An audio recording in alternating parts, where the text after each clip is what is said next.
Lundag sa kakaibang mundo ng kaba sa Kwento ng Kaba. Alamin ang kwentong puno ng takot at kababalaghan. Mag-subscribe, like, at share na, at huwag kakalimutang mag-share ng iyong kakaibang karanasan. Kamusta mga kakwento ng kaba? Bago ko simulan ang kwento, maaring mo bang pindutin ang subscribe button, like and share? Maraming salamat. Simulan na natin ang kwentong kababalaghan. Sementeryo. Ako si Nico, isang simpleng binata na lumaki sa isang maliit na bayan sa probinsya. Hindi gaanong kilala ang aming lugar, at masasabi kong tahimik at payapa ang aming pamumuhay dito. Ngunit sa likod ng bawat tahimik na gabi, may mga lihim at misteryo ang aming bayan na hindi alam ng marami.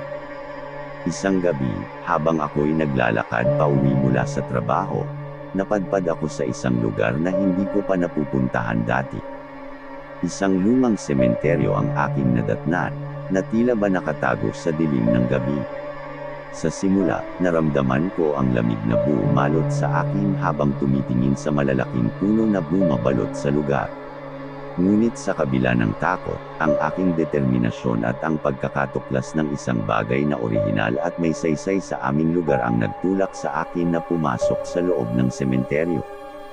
Pagpasok ko, agad kong napansin ang mga lumang lapida na tila ba kumikibo sa liwanag ng buwan. May mga puno sa paligid na tila ba mga anino na naglalakad sa dilim. Sa bawat hakbang ko, nadarama ko ang pagbilis ng tibok ng aking puso. Ngunit hindi ko alintana ang takot, sapagkat ang aking pagkakatuklas ng isang misteryo ang nagbibigay buhay sa akin.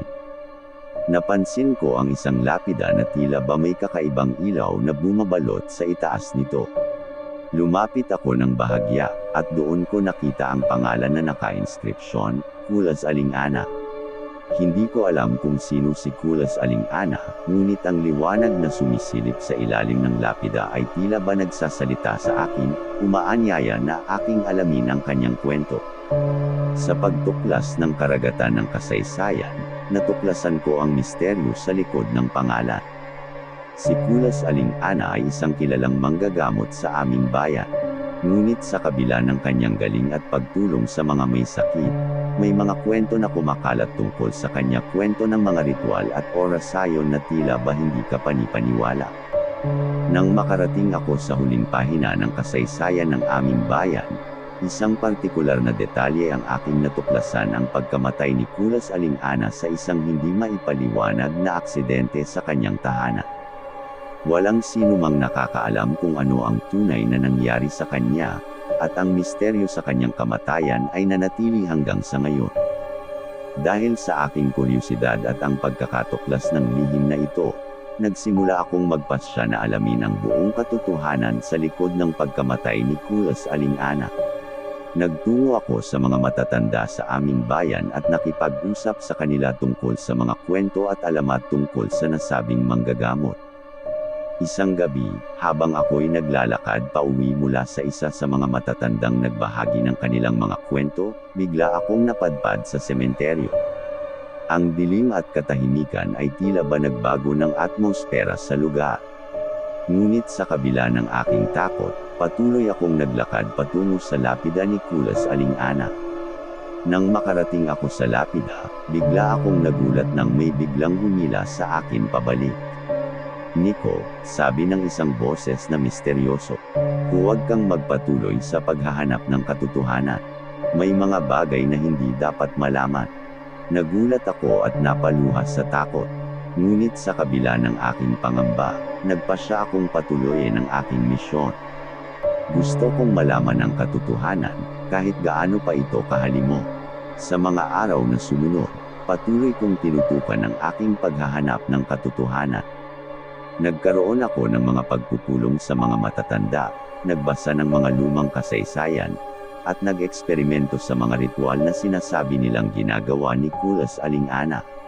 Ngunit habang tumatagal, mas lumalim ang aking pagkakaugat sa misteryo na bumabalot sa aming bayan. Isang gabi, habang ako'y nagbabalik pauwi mula sa aking pagtuklas, bigla akong nawalan ng malay. Ang huling bagay na naaalala ko ay ang paglakad ko papunta sa aming bahay. Pagmulat ko, nakita ko ang aking sarili na nakatali sa isang upuan, nakapaligid ng mga tao na tila ba mga anino sa dilim. Anong nangyari? Tanong ko sa mga tao sa paligid ko. Ngunit walang sumagot. Nakita ko ang isang matandang lalaki na lumapit sa akin, may hawak na matulis na kutsilyo. Nico, sabi niya, hindi ka na dapat lumalim pa sa misteryo ng aming bayan. Ito ay hindi para sa iyo. Hindi ko alam kung ano ang ibig sabihin ng lahat ng ito. Ngunit sa kabila ng aking takot, patuloy kong hinahanap ang katotohanan. Sa gitna ng aking pagkakakulong at ng pagbabante sa akin ng mga tao sa paligid, hindi nawala ng saysay ang aking paghahanap ng katotohanan. Ang takot na sumapi sa aking katawan ay napalitan ng determinasyon na malaman ang lihim ng bayan. Nang biglang mawala ang mga tao sa paligid ko, napansin ko ang paglabas ng isang anino mula sa dilim. Ang aninong ito ay tila ba may sariling buhay, umahawi sa dilim at lumalapit sa akin.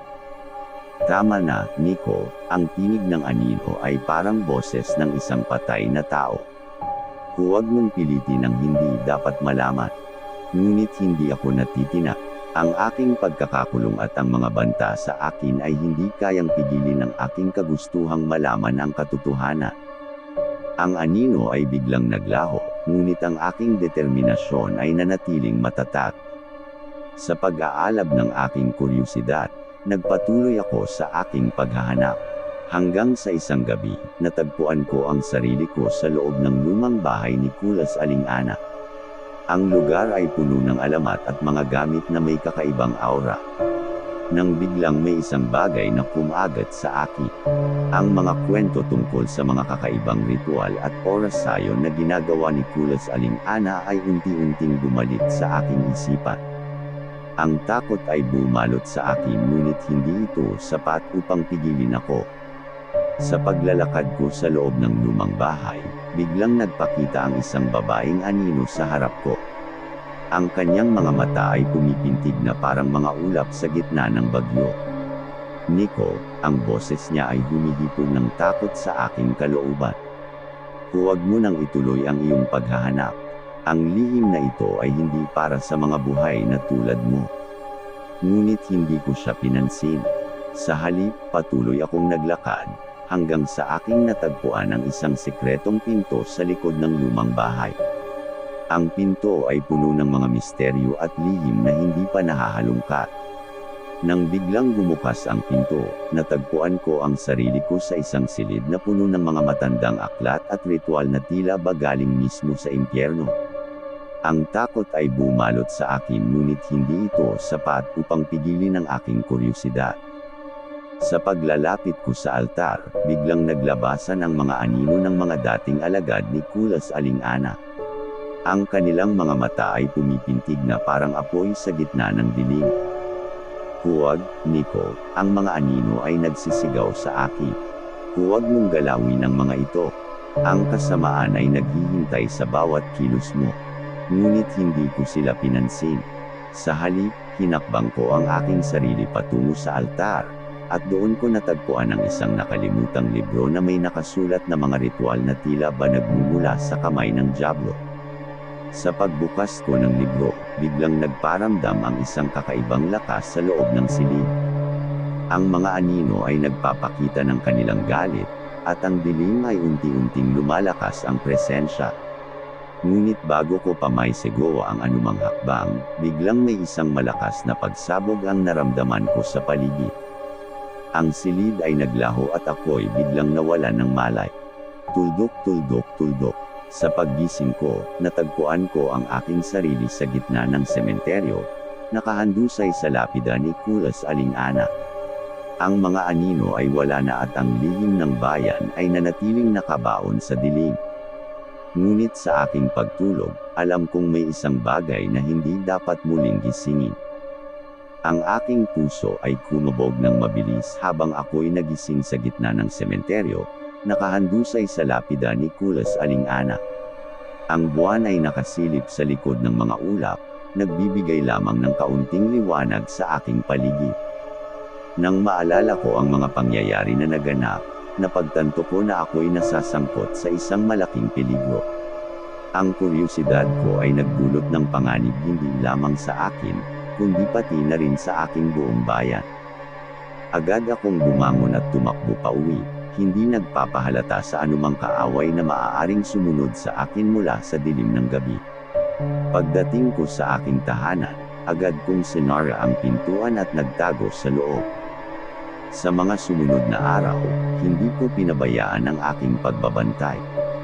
Patuloy kong binabantayan ang mga kilos sa bayan at nag-iingat sa anumang kakaibang pangyayari. Ngunit sa kabila ng aking pag-iingat, hindi ko maitago ang takot at kaba sa aking puso. Habang tumatagal, ang lihim ng bayan ay unti-unting nawawala sa aking isipan.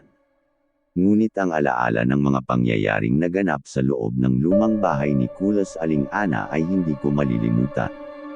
Ang aral na ito ay nagbigay sa akin ng kahalagahan ng pag-iingat at pagpapahalaga sa mga alamat at kasaysayan ng aking bayan.